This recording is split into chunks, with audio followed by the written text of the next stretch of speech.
No tema de hoje, nós conversaremos sobre educação. O Lucelmo, que é doutor em educação. Hoje a gente vai falar sobre educação no geral e tentar entender, assim como a gente fez aqui com outros convidados, com a psicologia, se a psicologia usa ou não evidências científicas no Brasil para tratar os pacientes. Aqui a gente vai tentar entender se dentro da educação, principalmente educação pública, que é o que abrange aí a maior parte dos alunos, se usa ou não evidência, se a gente olha para as evidências científicas e aplica dentro da educação para melhor ensinar os nossos alunos. O que é educação baseada em evidências, para a gente começar pelo... Então vamos lá. Eu tenho várias áreas aplicadas. Quando essa área aplicada ela passa a se comportar com esse conceito de baseado em evidências, eu preciso ter uma hierarquia de estudos, eu preciso ter uma clareza de que estudos são mais fracos ou estudos são mais fortes, e aí eu preciso olhar para essas evidências e começar a tomar uma série de decisões baseadas num tripé, né? Qual é esse tripé? Primeiro, não é por ordem de importância. Uhum. Quais são as evidências científicas disponíveis? Então eu vou procurar atender aquelas pesquisas mais bem feitas, mais bem desenhadas, e esse critério está estabelecido anteriormente, né?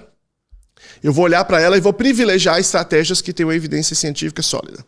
Segundo, eu vou olhar também para a minha expertise. Quer dizer, não adianta eu pegar isso que tem a melhor evidência se eu tenho alguém que o meu público não tem expertise para aquilo, tentar implementar, né? Então eu preciso fazer isso aqui. Se eu estou no serviço público, por exemplo, eu posso fazer formação privilegiando as práticas com melhor evidência, mas eu preciso ter um público que está preparado, profissionais que estão preparados para implementar aquilo. E a terceira aspecto aqui do tripé é atendendo a valores da comunidade. Então, isso aqui eu tenho que implementar a prática com melhor evidência, tendo a pessoa mais preparada para coisas que endereçam os valores que estão ali estabelecidos, né? Se aquilo se opuser aos valores que estão estabelecidos, então essa prática não é uma boa prática. Vamos discutir quais outras possibilidades a gente tem. Então, eu vou atender esse tripé. Se eu atender esse tripé, então eu estou fazendo uma coisa que chama a minha área baseada em evidências científicas. No caso da educação, o problema é que esses estudos que demonstram uma relação de efetividade, eles praticamente não existem no Brasil. E aí isso gera um grande problema, né? Então a gente tem, por exemplo, vou te dar um exemplo.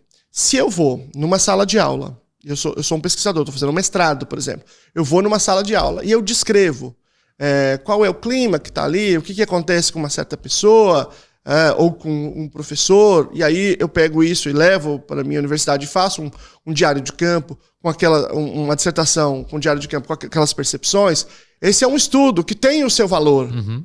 Mas esse estudo não demonstra a relação de uma coisa sobre a outra. Uhum. Né? Ainda que a professora esteja fazendo um procedimento e a pessoa esteja descrevendo.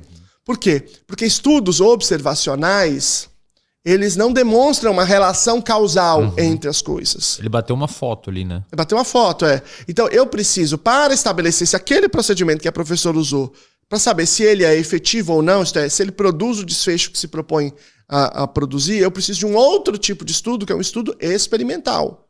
Então, quando eu olho para essa hierarquia da evidência, eu estou olhando para esses estudos experimentais, só que esses estudos podem ser melhores ou piores. Por exemplo, nesse caso dessa moça, vou imaginar que eu tenho um aluno que não é alfabetizado. Ela simplesmente foi lá, fez uma avaliação do comportamento de ler e de escrever, implementou o procedimento, e aí a professora fez um roteiro que ela descreveu, e depois ela mensurou de novo se o aluno aprendeu ou não aprendeu.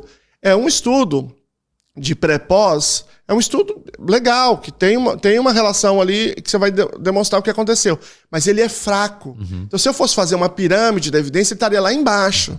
Entende? Agora, se eu chegar num lugar, pegar um grupo grande de alunos, dividir, sortear, metade vai fazer esse procedimento, metade vai fazer outro procedimento, eu faço uma avaliação de habilidade de leitura. Quem faz a avaliação não sabe se aqueles meninos vão fazer um ou outro procedimento, ou seja, ele está cego. Tá cego.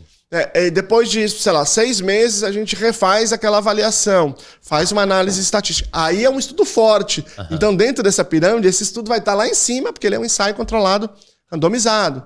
Então, dentro dessa hierarquia, eu vou privilegiar estudos que são mais fortes. Se eu não tiver um estudo mais forte, eu vou fazer um balanço dos estudos mais fracos, né, que é a revisão sistemática, e eu vou pegar vários estudos mais fracos, e aí eu vou poder também ter uma conclusão mais forte. Então, educação baseada em evidências é tomada de decisão baseado em dados que apontam cientificamente qual é o efeito do que eu faço sobre a realidade.